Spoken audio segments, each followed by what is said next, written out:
You're listening to Discography Discussion, episode 177, Mastodon. Hosted by Dan Terry. Very first album they've released in like 20 years, so, check that shit out. David Van Zandt. Windows Media Player graphics in the background. Oh, yeah. Yep. And Joseph Wren. And isn't that exactly what you want? David Van Zandt reacts to profane deathcore. Presented by discussmetal.com. And if your Megazord transformation failed because you brought the wrong animals, then you are ready for this episode of Discography Discussion. I am Joe, that is Dan, that is David. What's up? Well, I'm super stoked to be talking about Mastodon tonight. I know you guys are too. In case you didn't know, Mastodon was a Christian rock band formed by brothers Dino and John Elefante of Kansas. So this is gonna be pretty exciting. They've got It's a Jungle out there. They've got 3. They've got Revolution of Mind. They've got all kinds of just 80s rock, hard rock, almost metal bangers out there. I'm just kidding. We're gonna talk about the real Mastodon. Thank you. I was about to ask, did we listen to the same band this week? Yeah, I need to prepare for this. I listened to the wrong albums this week. Well, dude, Mastodon is one of those bands. When you say the name, I immediately think, okay, so we're going to be death metal, we're going to be screaming, we're going to have odd time signatures, it's going to be dark, and it is that sometimes. But then we get this weird false thrash thing with even some blues, slide guitar shit thrown in every now and then. What the actual fuck? That is my question. Everybody likes a smoothie. I like a smoothie. I had a green tea and pear juice smoothie from Smoothie King last week, and I enjoyed it. And I drank it while listening to Mastodon. I can't take you seriously saying that wearing a Napalm Death shirt. I got with the Smoothie King. So I pulled up to Smoothie King, right? And how can I take your order, sir? Well, here's what I want, okay? I want you to take some green tea, and if you could put just like a dab of pear juice in there for me as well, and then a little bit of low-fat yogurt, in there. If you could just blend that shit together and let me consume it, as I will consume it to get my daily calories, which I burn with my body. Excuse me, give me just a moment. Manager, person, David, for the purposes of this joke, this guy's wearing a Napalm Death shirt, but he's not asking for anything closely related to black coffee. Is he good? Is he wearing a mask? No. He's got a giant beard, though. It's pretty awesome. Yeah, get out of here. But you know what else sounds really good? Fucking Mastodon. It's been way too long. It's one of the most requested episodes for us to do so far, that we haven't done yet. I think we might have gotten more requests for other bands, but as it stands right now, Mastodon has been described by listeners as the big gaping hole in our show lineup. And so eventually we were going to have to talk about Mastodon. And this is really, really, really, really hard because, there's so many different directions and movements and things associated with what this band does. And I said movements. I didn't say, well, lots of riff changes and weird time signatures. And it has that, but this is a strange band that does a lot of strange things. But for some reason, I don't consider them a progressive band. So we'll just, kind of go from there. Well, before we go from there and find ourselves a Zeo Crystal, I'm going to take this time to say thank you to everyone for listening to the podcast. Thank you for listening and for subscribing. If you are not a subscriber, then you can find everything Discography Discussion at discussmetal.com. We are on Spotify, Apple and Google Podcasts, TuneIn Radio, Stitcher, so if you have an Amazon Echo or a Google Home, you have no excuse. Ask it to play the latest episode of the Discography Discussion podcast, and it will. We're also on Facebook and on Twitter at Discuss Metal. Be sure to like, favorite, and subscribe. It really helps us out. It lets us know you're listening, and now Dan is going to tell us all about 5-star reviews. We love 5-star reviews here on Discography Discussion, and I love this one. This one says it all. This is from Diabolical NV from Great Britain. The title is 5-star reviews are good. I agree. And then he says, so is this podcast. I agree. You did it, dude. Thank you so much. The other cool thing is that apparently we jumped to number 63 in the United States under music commentary in Apple Podcasts, which is pretty amazing.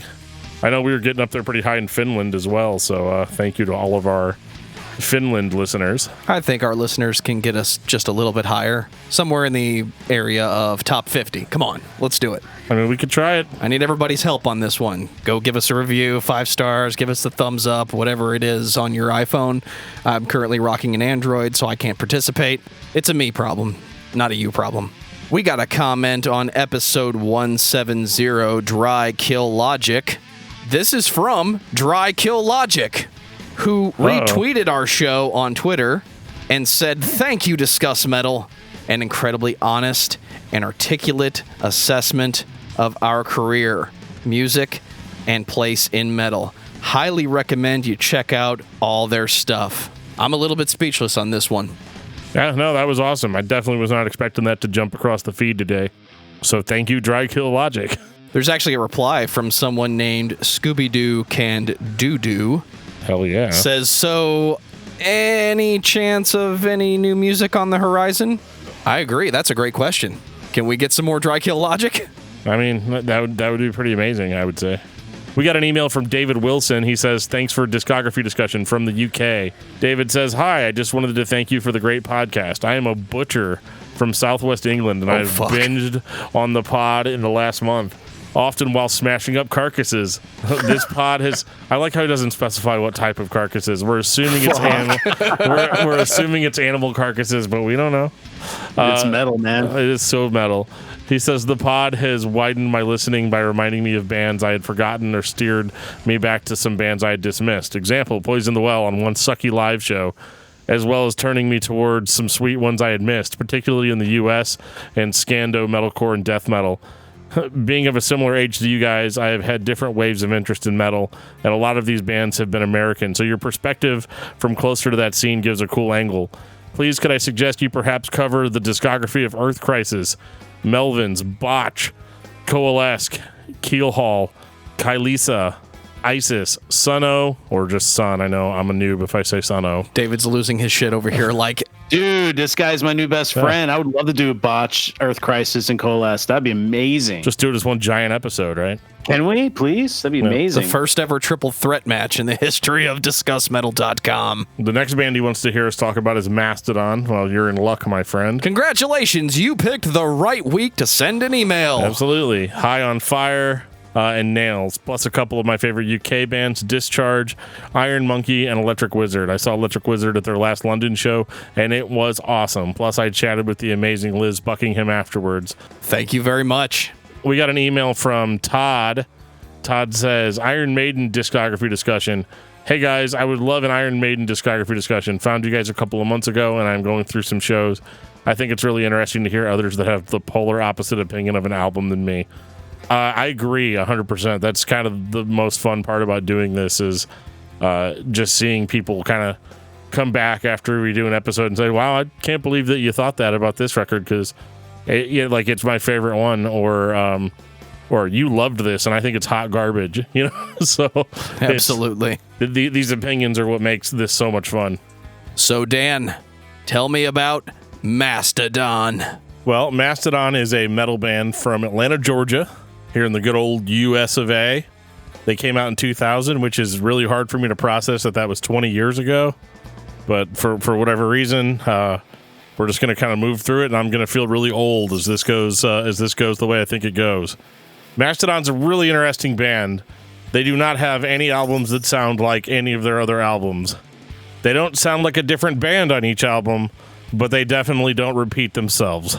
If there was ever a template for play whatever you wanted to play today, but not take yourself so seriously that you need to sell it to me, the listener, as a progressive direction, or we changed our style because it's 1995 and we need to sound like Alice in Chains, this would be it.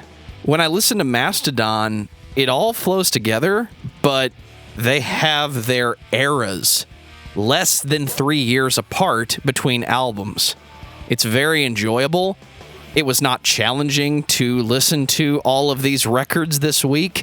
I didn't have to put myself in a progressive metal or death metal or Opeth mindset. the early records, I thought that's where we were going to go. And eventually the slide guitar showed up, and it was just a breath of fresh air. What's the matter, Joe? You didn't like talking about gore guts? I enjoyed talking about Gore Guts. I didn't want to talk about Gore Guts again. We haven't revisited a band that quickly, ever. Thank you very much. Yeah, man, Mastodon's what happens when you get 4 insanely talented musicians and keep them together for 20 years. Like, what other band can you name? Well, I'm sure there's a lot, but there's not very many bands that have stayed together for 20 years and put out this many albums and haven't had lineup changes, at least in that genre. I can't think of one. The list of bands I can think of that have never changed a single member is very small, and none of them are consistently releasing records. It's 2020. We're overdue for a Mastodon album by their timeline. Yeah, and it's never like what's the main lead guitar player's name? Brent. It's not his show. Like, all 4 of them show up. All 4 of them are so talented, and I think that's why you get a different sound on every single album, because it's a collaborative effort. It's really weird considering how they started, where they ended up, and I think that's going to be the most interesting part of this discussion, because I remember hearing their first album, Remission. I heard March of the Fire Ants on a Headbangers Ball compilation, and obviously was completely blown away because that song is badass. And Mastodon was one of the heaviest bands I'd ever heard. Not even because they're playing like extreme metal or death metal. They just, on Remission, they were uncompromisingly brutal, but like almost in like a production heavy kind of way, like brutal riffs, not necessarily just like blasting. Although there is some blasting. This album sounds like the Melvins decided to try metalcore one time. Interesting. I have no idea what to say to that. Interesting. Yeah. It has the metalcore vibes, but they're power chord heavy, almost nu metal-ish in tone. So for me, that's like you take the punk rock energy of the Melvins and just throw some metalcore on it and see what happens. I didn't say it was bad. It's just not what I was expecting from a band called Mastodon. Again, I'm expecting death metal, straight out of the early days of Opeth. Blackwater Park, anybody? We don't get that just yet. Well, I think it's got kind of a similar vibe to kind of the early Opeth in approach, not necessarily in sound. But there's this idea of wanting to cram as much stuff into each song and somehow make it all work. I think that's the weirdest thing, whereas as disjointed as this record may sound on paper, it all works. Like, when you're listening to it, you're just kind of grooving through it. And I definitely appreciate this version of Mastodon quite a bit, because I think when this band caught on and got bigger later on in their career, they were kind of seen as this like more mainstream metal act, and people kind of didn't like them because they just weren't brutal enough or whatever. And I remember always like kind of having this album as reference to think like, yeah, these guys could absolutely just tear down the fucking house at any moment. I remember that perception. Very early on, when people mentioned Mastodon, it sounded like a band that had been mainstream heavy for years, but they were arguably brand new at the time. They were, and that's something that's really special about Remission, is that they're a band that was brand new. It was their debut, yet they sounded like an ultra experienced band. And I thought that was really, really unique about them at the time. You know, I like the harsh vocals. I like the songs because they kind of ebb and flow and kind of grind kind of slowly, and like not slow, like, but they never play like blisteringly fast. And if they do, it's done in like shorter segments. And I don't know, man, like it's really hard to put a finger on it. I'm going to say that a lot in this episode, but like Remission is equal parts brutal, but also has like really fucking gnarly guitar solos. And I don't know, they never venture too far into any one direction. This is almost kind of like the safest Mastodon record, because as they go on, there's some things that you're just going to have to accept moving forward. And this is the first one that I think, in a lot of ways, you know, would appeal to the most metal fans at the same time. Dude, I love it. So I'd never heard their first album. I kind of only knew about Mastodon in like their kind of middle middle albums, like their third and fourth album era. So going back and listen to this, it just kind of blew me away. Like the harsh vocals, he sounds like he could front a hardcore band. I'm not sure if that's Brent doing those screams or if that's the bass player, but those are just hardcore vocals, and I was loving it. And then the drummer, we'll probably talk about Brandaler a whole bunch, but clear heavy jazz influence. And you're listening to this kind of like heavy metal, progressive metalcore version of music, but then with a drummer that just puts a fill in every single second of every track possible, almost to the point where it's like, all right, dude, calm down. But it never gets old and never gets boring. He just putting fills and hi-hats in every second of every song. I love it. And then you got four dudes, like all four guys are playing instruments. You don't have just a lead singer. So that's why they have those long segments of every song where they can fit in a whole bunch of different genres into one track because everyone's playing something. Yeah, and like everybody does vocals to some degree. And I think and I find that really fun. It's just like it's almost like the Beatles in the sense of like, you know, yeah, you go ahead and sing lead on this one and I'll do backups, and the next one I'll sing lead, and you know, like that gets really, really, really crazy as they go on. But this record's probably their most solid from a heaviness perspective, and I could see why they had the mainstream appeal that they do, because you really can't pigeonhole this into any one genre. You know, Joe said metalcore, but it's not really that. A lot of people say it's like stoner metal, but it's not really that. They get there eventually. Yeah, I mean, some people say it's hard rock, and it's definitely not that on this record. So it's such a mishmash of different styles that it's hard to make heads or tails of. But I guess the reason people listen to the show, did we like it? Absolutely. Yeah, I love no question. Yeah, I love every minute of it, regardless of how disjointed it may be. There's no bad ideas here. No, one of my favorite Mastodon records is the first one. I say that about almost every band, but this is me coming in with zero nostalgia at all. This is one of my favorite Mastodon records.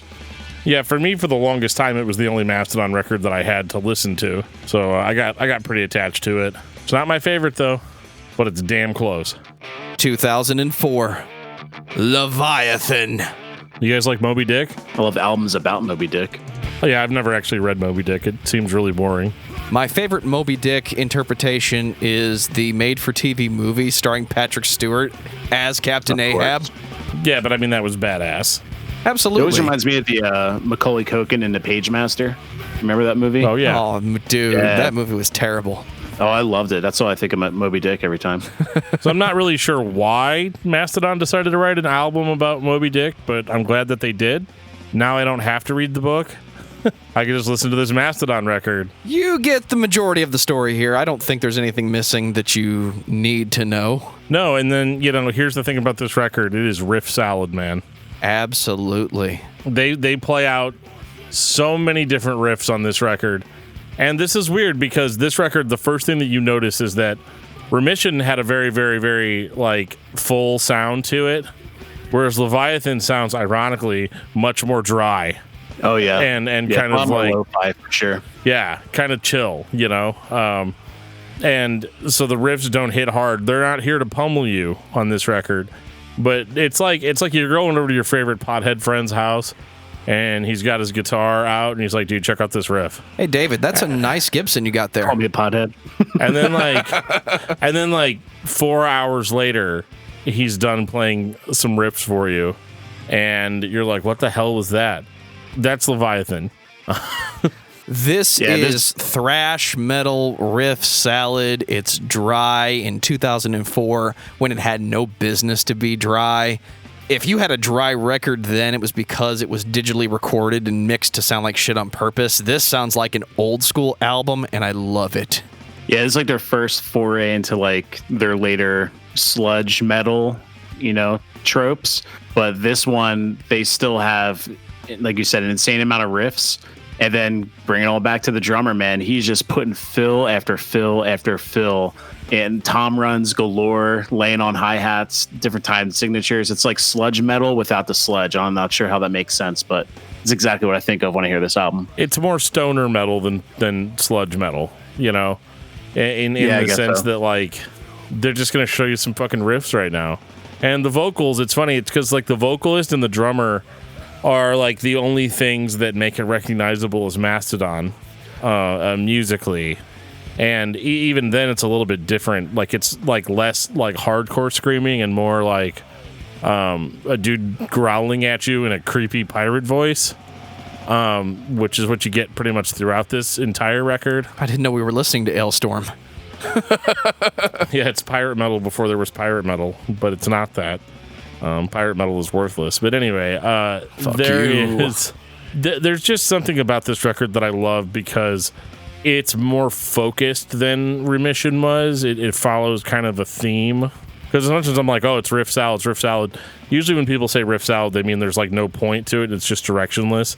But this is very, very, very directed. But it's still a salad. It's just like somebody took a really long fucking time to make that salad. You know, and they made sure every single ingredient in it was just right. Oh, dude, we're measuring the salt by the gram in this vinaigrette. Absolutely. You know, you're like taking the razor blade and making sure it's exactly a tablespoon. Like you're just Abso-fucking-lutely. Yeah, I mean, but this record there's really no other way to say it, and I hate dropping the M word like so quickly in the discography, but it's a masterpiece. It's the first Mastodon masterpiece because it tells an epic story. It's not an original story, but musically it's an original story, and that's what I love about it. I love that it's much more focused. It follows a common theme. There are musical flourishes that are revisited throughout the record, certain themes. This is where music starts sounding super composed. So like you're gonna listen to the first two tracks and think to yourself like, man, these guys were like seriously like laying down some like stoner riffs. But as you listen to it, you start realizing how intentional and intricate it all actually is. Is this a modern example of old school opera composition where somebody would commission the writer to take a story and create an opera of it? I mean, I don't want to get like too fancy pants about it, but like it's, I guess so. I don't know anything about opera, but I can say that this was very, very intentional. And it showed that Mastodon is interested in doing concept records without calling them concept records. This is also kind of the introduction to like some of that more like creepy melodic flourishes that they do.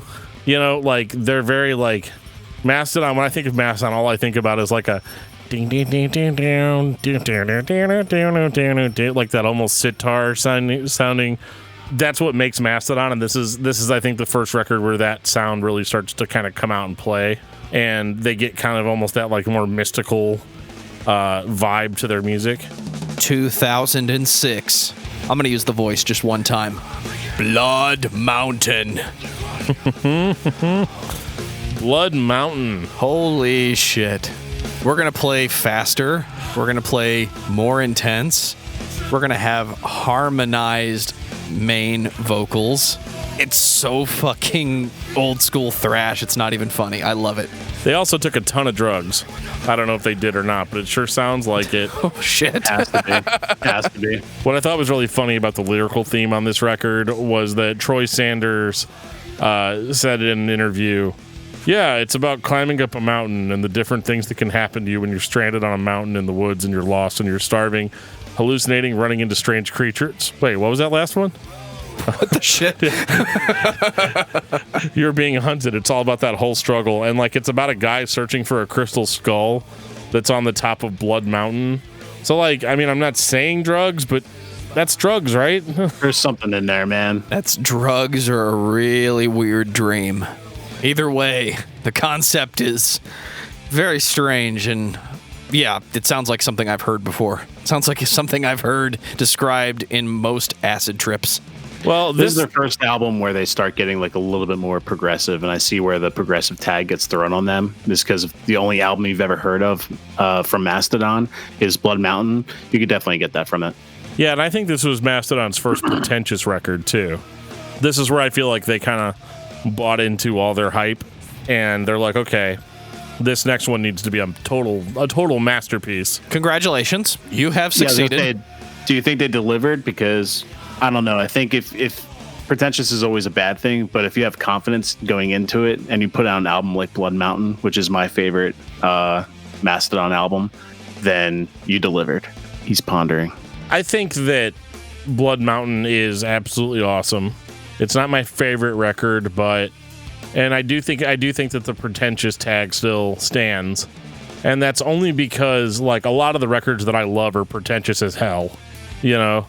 And so for me, it's not a bad thing, but I can definitely see, it's kind of like with Between the Buried and Me when they put out Colors and then they put out The Great Misdirect. You know, they put out Colors and was like, whoa, what the hell was that? You know, and now it's like, no, now we got to do it again. I think that they had reached kind of a really cool spot with Leviathan, and I think that there was some pressure in that, okay, we have to release another epic, you know, sweeping type of thing. But what they do differently here is instead of just following, you know, a book for their inspiration, they come up with a completely new concept, which is just like bananas. I mean, just a totally messed up, creepy concept. But they follow it and they give it just as much of the treatment as they gave Moby Dick, you know. And I think that worked in their favor. A lot more psychedelic elements thrown into this record. It's super weird and super creepy in places, and I think it conveys the storyline pretty well. Yeah, I think this is the last album where we get a lot of the, like Joe was saying, old school thrash from. But then the first album that we get more of like the stoner sludge, some progressiveness that we see in the later albums of Mastodon. So it's kind of like a turning point where they hit their stride. And it's also like the third album where we saw a huge shift in vocals. Where the first one was just like those hardcore screams. The second one is more like the growl, more hard rock version from Brent. And then in Blood Mountain, they just kind of do like a little bit of everything. He screams. He does his growl, he does clean singing, he does crazy tremolo effects on certain tracks. He has a couple tracks where he does a lot more in later albums, but he kind of taps into some Ozzy Osbourne with like his little like pinched falsetto that he hits. I'm not sure. I mean, it could be Brent, it could be the bass player, it could be the drummer. But someone is doing that, and you see that a lot in later albums, and it's the first time we see it. So I kind of look at this as like the Blood Mountain where they get to the top and then kind of crescendos into something else for the rest of the last four albums of their career. They very clearly have influences in all types of metal, but nothing sounds blatantly like a ripoff. Today I was listening to King Diamond, so I did this vocal on this track. It legitimately sounds like influence, and they're executing it in a fluent way. It makes sense, even though it can be insane at times. What they're doing works on every riff, on every song. It really does, and it's really hard not to just say, like, yep, this is the best one. Because it is now... This is such a transitional record for them, because everything that you like about Mastodon is on this record. As they go forward, they're going to lose a little bit of that aggressive edge, you know, but there's a lot of people out there that didn't like the first two albums because they were too vocally heavy or whatever. So you're getting more of kind of like an acid rock vocal approach here. Totally. And it's awesome. Like, it's cool. It's very stoner. It's very 70s.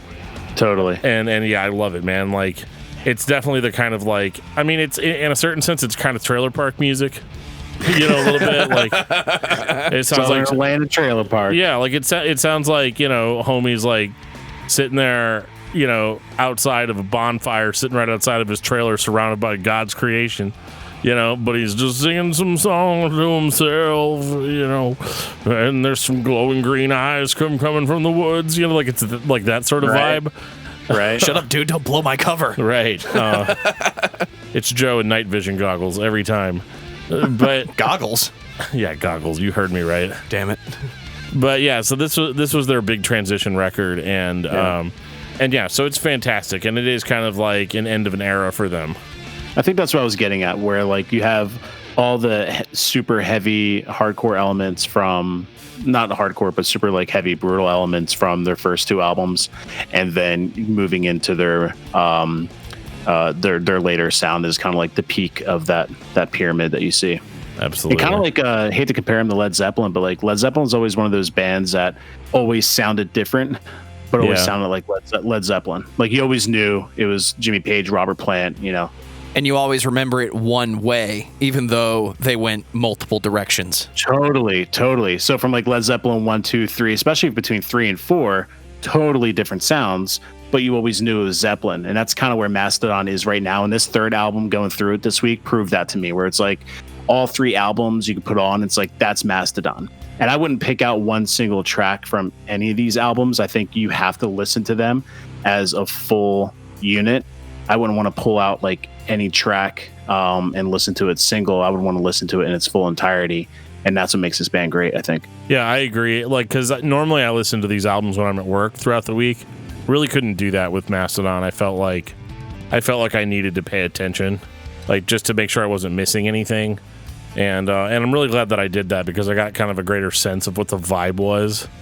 Yeah, because like when you're at work, you know, maybe you've only got one earbud in or whatever. It doesn't make for a good listening experience. Yeah, your attention's not there. Yeah, it might be fine for like insert deathcore band, 33 here. But for something like Mastodon, you really have to pay attention, because it is artful and it's very masterful, and you can miss that if you're not paying attention. Totally. 2009, Crack the Sky. Is this your favorite album, Dan? This is the best Mastodon album. Not my favorite. No, it is my favorite. Not just my favorite, but I think the best overall. And I say that because, we talked about Blood Mountain being, kind of their transition album, out of being a super heavy band, more kind of into what they are now. Right, because it's Blood Mountain.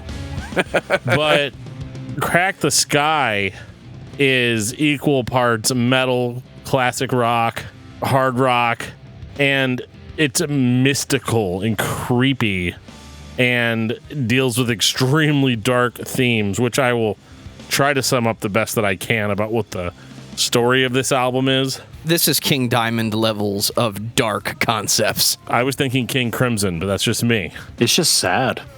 It just made me the where the album came from, the inspiration for it, the title track. It's just a great album, but man, what a bummer. David got done listening to this record and said, I don't like how this record made me feel. I didn't, dude. And so shout out to my boy Russell in the Face Down group. He was really like, when he found out we were doing this episode, he was like, let me know when you get to Crack the Sky. And I texted him afterwards. I was like, dude, I just finished listening to it. He's like, what'd you think? I was like, man, it just hurt. And he goes, exactly. It makes you feel so much. And then he gave this long, drawn out explanation of why it's his favorite Mastodon album. And it made me appreciate it so much more. But still, dude, like heavy. You should have him right into the show so we can read that on the next episode. Yeah, I'd love I will read that detailed explanation. This is a really, really, really weird concept, because like they're kind of at a point where they're like, we're doing concept records all the time now. They will knock that shit off quickly, but for now, we're still firmly in concept record territory. So this album is about a quadriplegic who obviously can't move, right, or go anywhere. So he learns astral projection, and he flies into outer space and really close to the sun and burns a golden umbilical cord in space.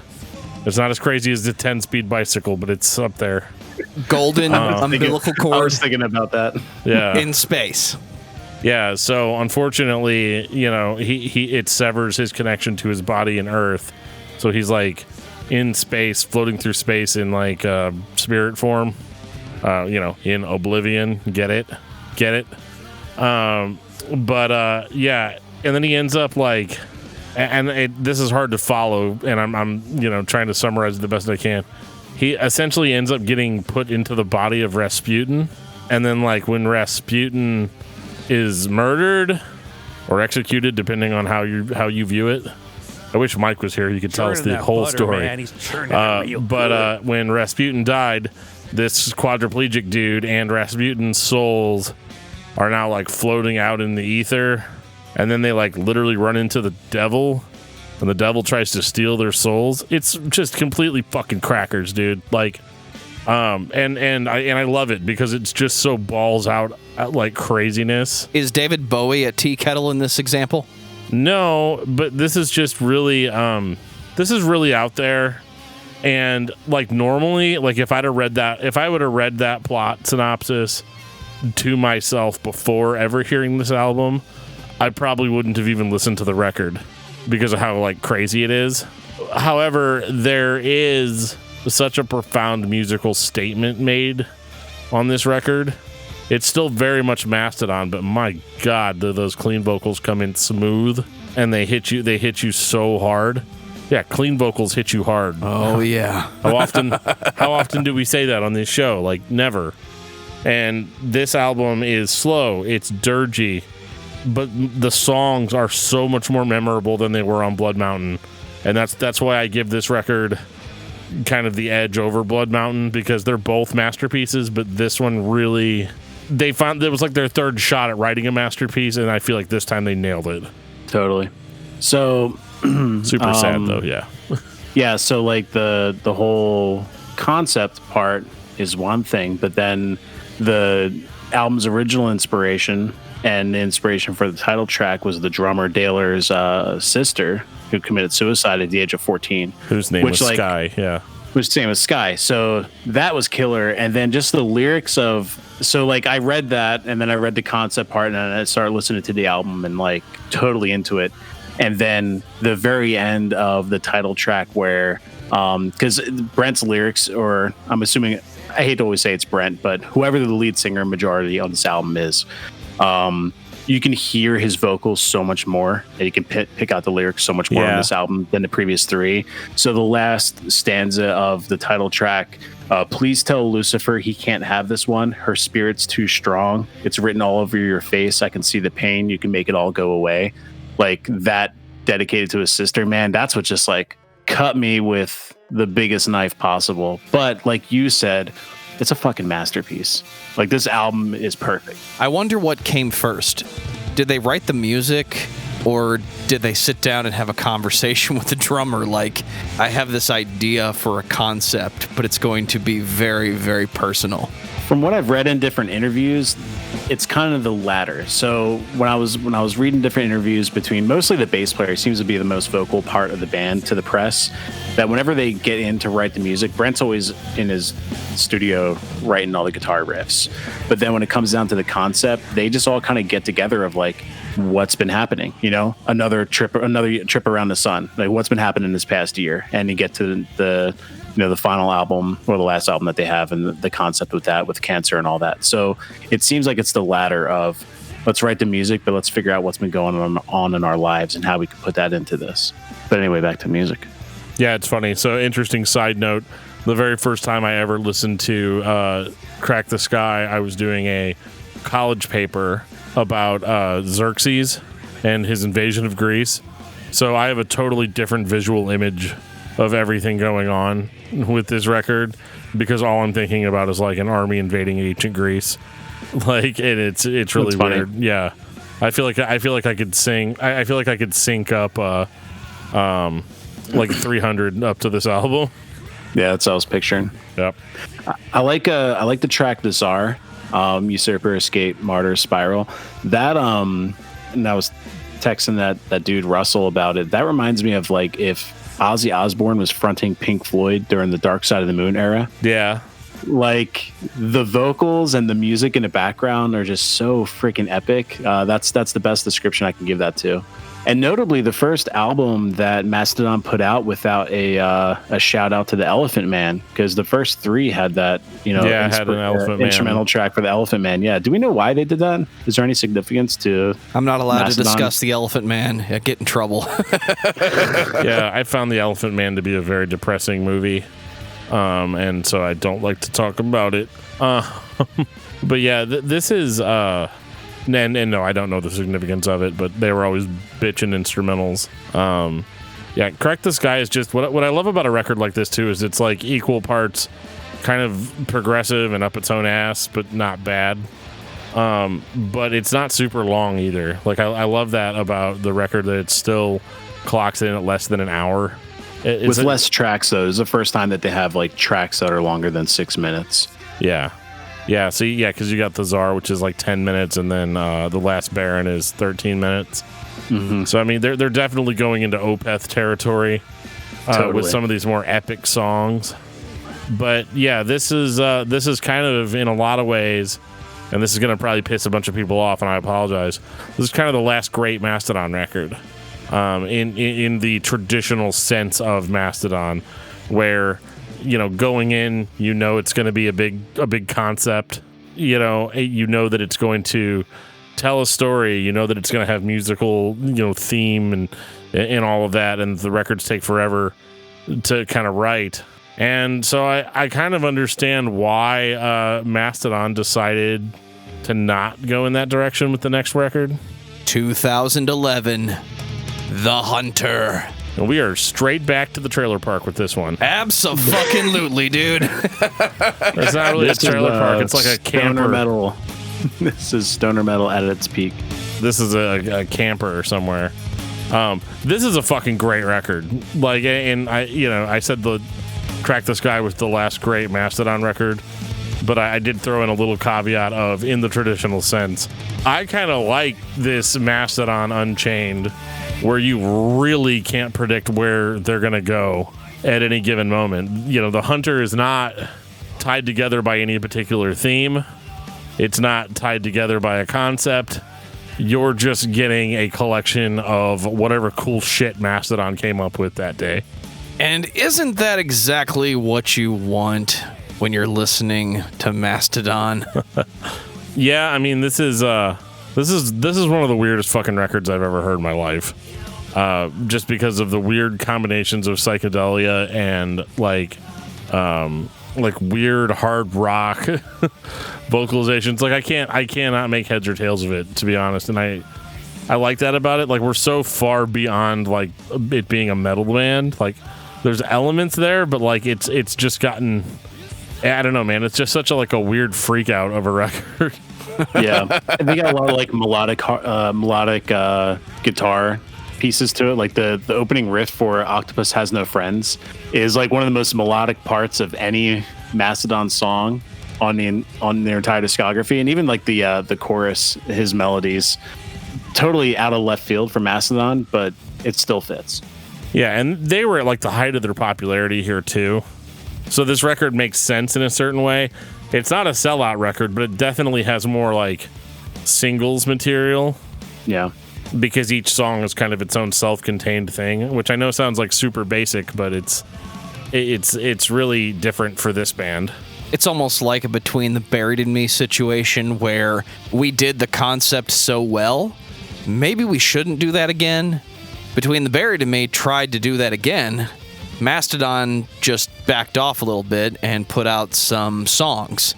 Maybe Crack the Sky was just too painful or too intense because they had to play it live for at least 2 years. I'm not going to say they took it easy, but I think they knew how good Crack the Sky was. So rather than try to top it or do more of the same, they just gave that one to the fans and said, here's the new record, but we're not trying to do that again. Yeah, this is when they like said that like they're obviously a metal band, but they could still do like rock and hard rock and do it right and do it well. And this is like the first album that I think that they kind of delivered on that aspect of it as well.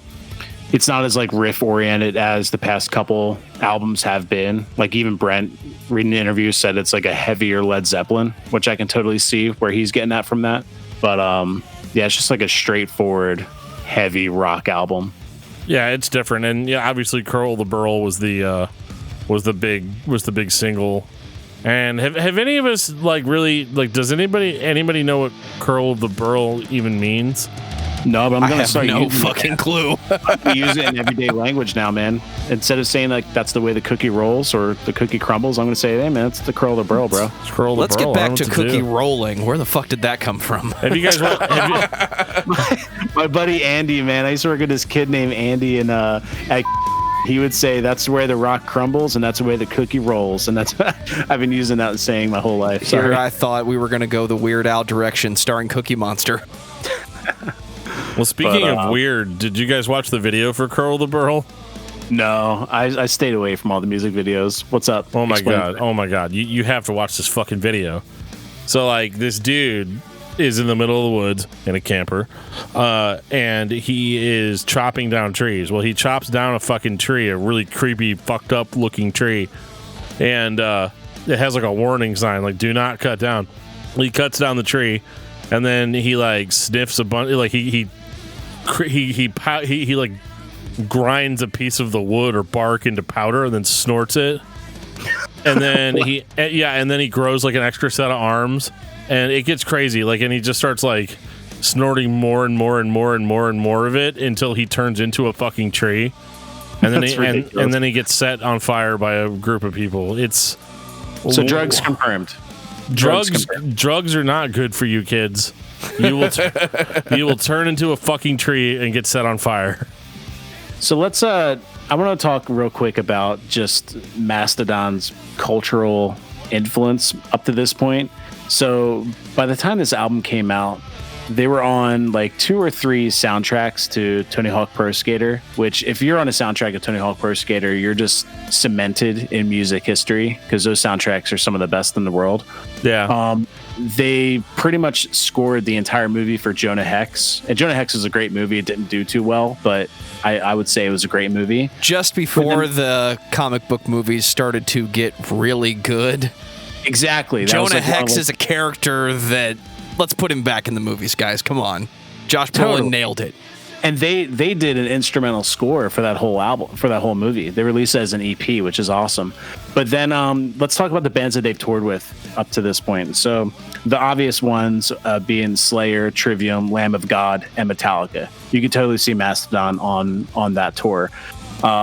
But then they're touring with bands like These Arms Are Snakes, Against Me, Cursive, Planes Mistaken for Stars, Dillinger Escape Plan. Like, these guys can just hang with anyone in any scene, in any genre. Are you really going to skip the opening of the Aqua Teen Hunger Force movie?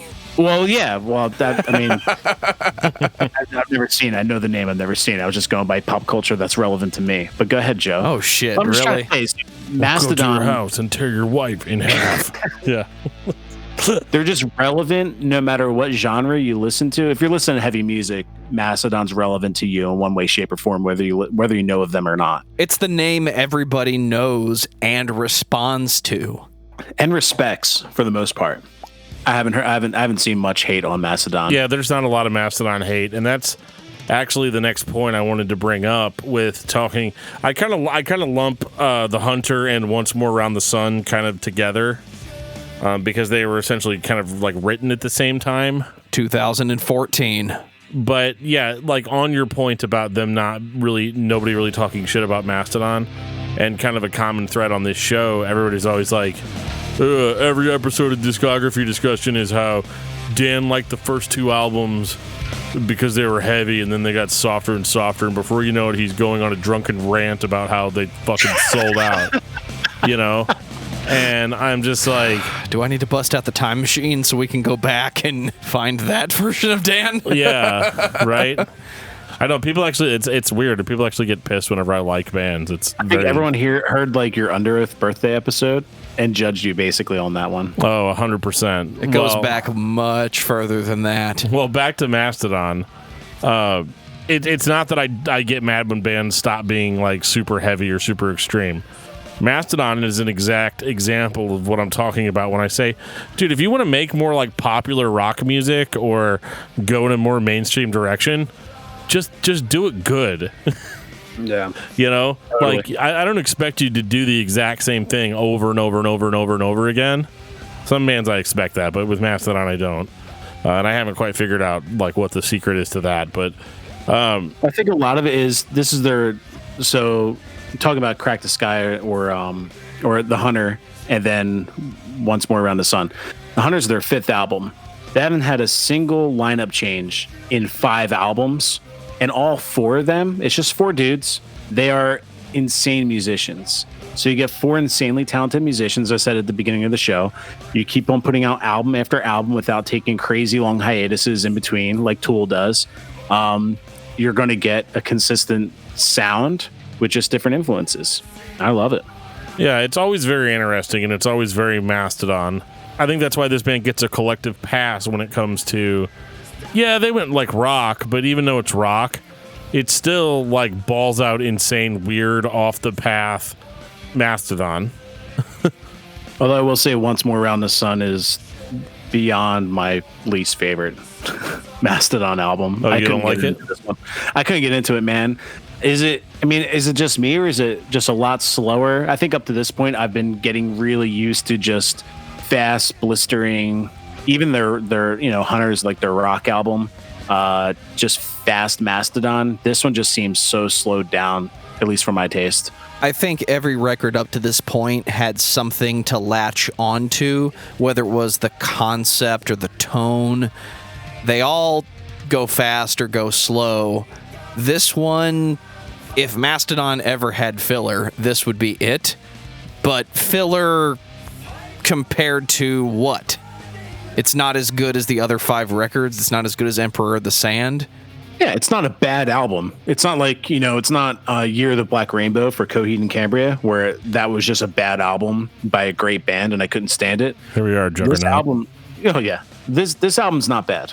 It's a great album. It's great musicianship, great writing, great lyrics, great theme. Out of all 7, my least enjoyable to listen to. I think I probably won't go back to listen to this one anytime soon compared to the others. Well, yeah, I mean, the other albums are so rich, like they're so rich that, like, you really don't need this many records by this band. I mean, I know it sounds like crazy, and it's not like they're like fucking us with records, like they don't have like 14 million records out. But, like, yeah, I largely feel the same way about this one. And then again, that's kind of why I always say, like, I lump this and the Hunter together, because I kind of feel like they both came from the same place creatively. And, I don't know, the first time they did it, it was great. Like, the Hunter was a much better record than it had any business being.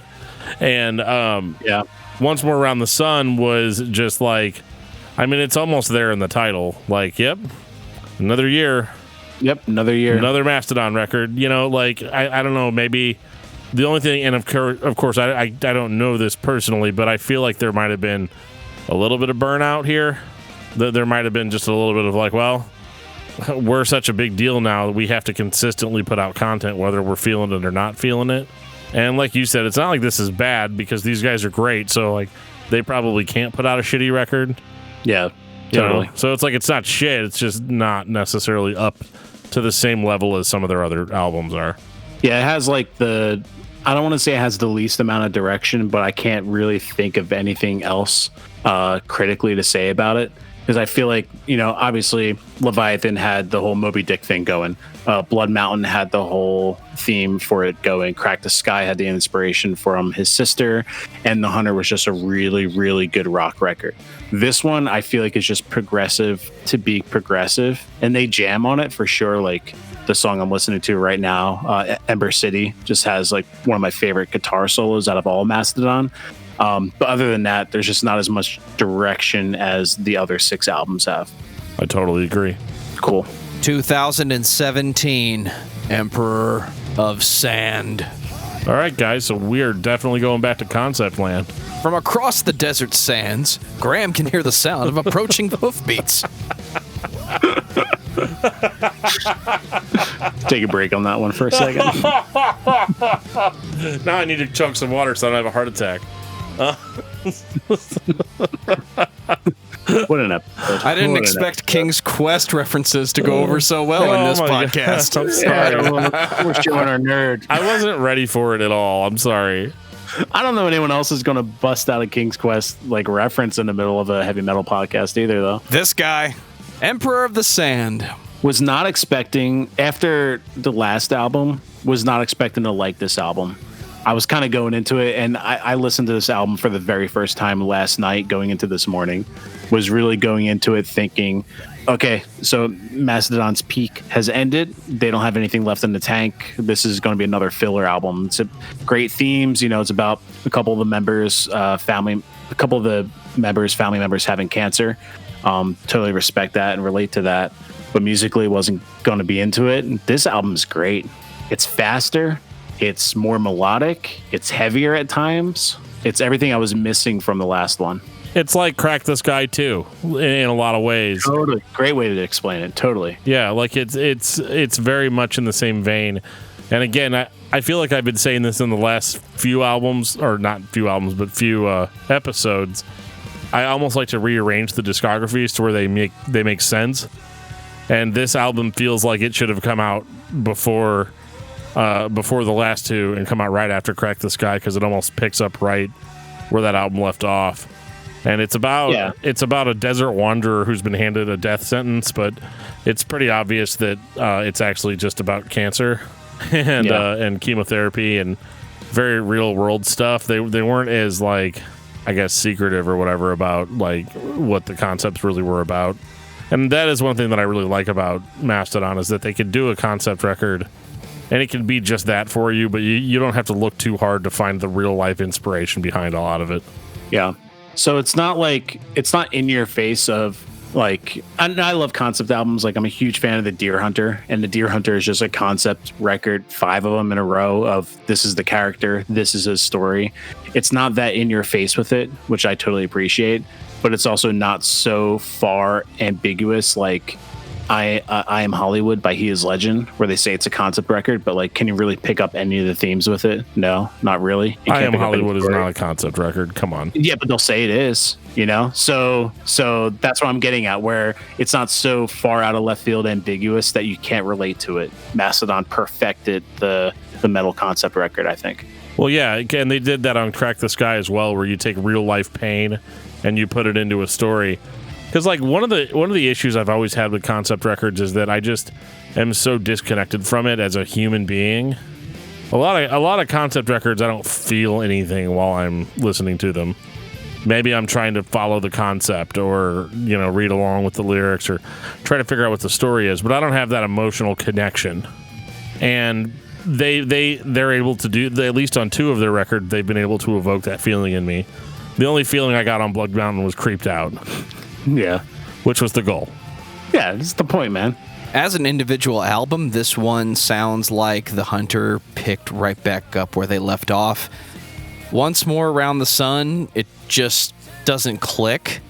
But then this one has songs like Show Yourself, where we're going full hard rock. That's their most commercially successful song, I think. I think I read that somewhere. Absolutely. That was like, yeah, it beat out Curl the Burl, believe it or not. Almost the least Mastodon sounding song that they've ever written. But it's still good. Like, you know, it's definitely, it has a radio rock feel to it. It's a little bit more, I don't want to say poppier, but it's more digestible, I think, than like anything pre The Hunter. But it's still a great song. I did not watch the video for that one. I kind of don't do music videos anymore. I've been trying to watch more videos for the show just to get some sort of frame of reference for it, because you know, Curl the Burl was a song that just was so weird to me, and then to watch that video, I definitely like left with more questions than I had whenever I started. But I feel like it was worth it. I wanted to see a dude become a tree and then get set on fire. So thanks, Mastodon. I appreciate that. Yeah, I think this record is a great kind of comeback for a band that never really faded out. You know, we talk about comeback records, you know, being more for bands that maybe fucked up, you know, and released something like really bad.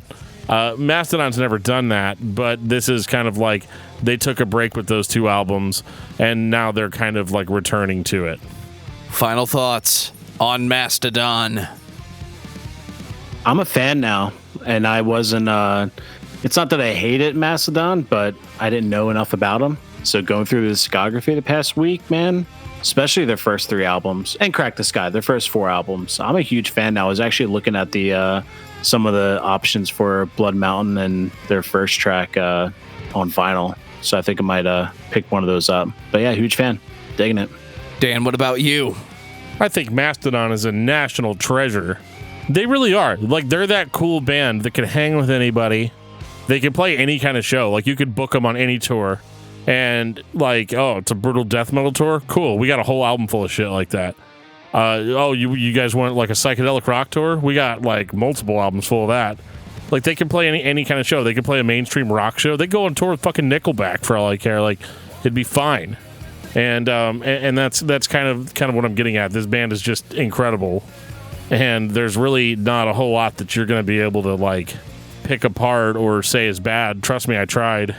Gave it my best shot, but I just came away impressed throughout most of it. So if you haven't jumped on the Mastodon bandwagon yet, I mean, I don't know, man. You've had 20 years, so you might want to get on that. It's all good. Listen to Mastodon in any form, everywhere that you can. If you're trying to think of the next thing to listen to and it's not Mastodon, you're probably thinking about it too hard.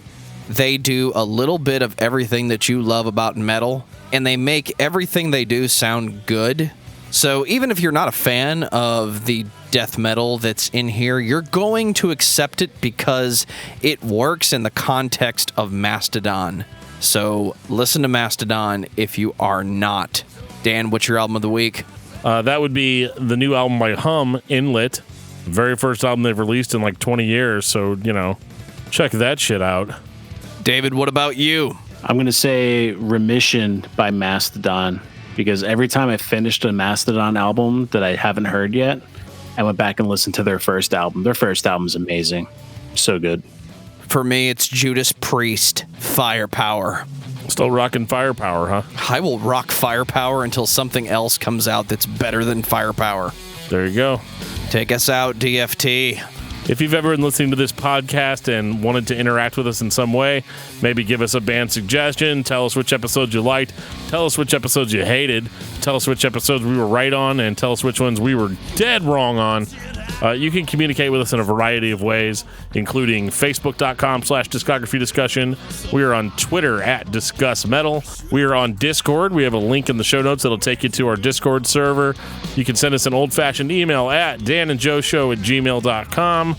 And we're all over that stuff, man. We'll chat, we'll talk, as long as it's not like the middle of the night or like a creepy message. So. And on that note, this has been episode 177 of Discography Discussion. Thank you for listening. You can like us on Facebook and follow us on Twitter @discussmetal. Subscribe to our podcast everywhere you listen to podcasts, including Google Play, Apple Podcasts, and Stitcher.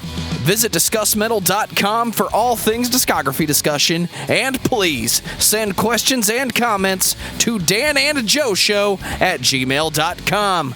If you are not a patron, you can become one at patreon.com/discussmetal. We have some sweet perks. Hey, Joe, can I have some money? $1 a month gets you into that exclusive album review feed. The only chance is not to waste your life. Have hope and have no fear. The truth walks by your side. I'm sure these clues as you found.